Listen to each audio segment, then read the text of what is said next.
Hej, og jeg hedder Katrine, og jeg vil godt fortælle jer lidt om våben.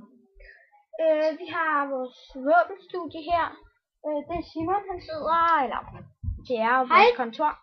Vi er våbentjekker. Og det her, det er vores kontor. Og der hænger alle vores våben. Han har lige taget våben, og han er spilleprøver. Og her er vores pistol. Men den her pistol, den er ikke let. Og det kan man se på grund af den røde herude. Og her er der så, det er gevær, og det er heller ikke let.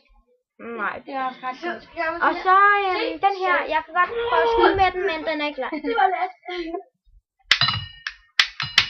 Som I kan høre, den er ikke let. Den lyder som legetøjsgevær, men det er fordi, det er en speciel amerikansk. Og hvordan går det med dig herovre ved? Ja, vi vil have testet noget. Vi vil teste et spil, og det hedder Habbo. Vi ser, om man kan lave hackeprogrammer som alle siger. Hvad så? Det bliver bare sendt i radio. Ja. Og hvis I vil se mere klip om det her, så går I bare ind på vores hjemmeside dø.dk.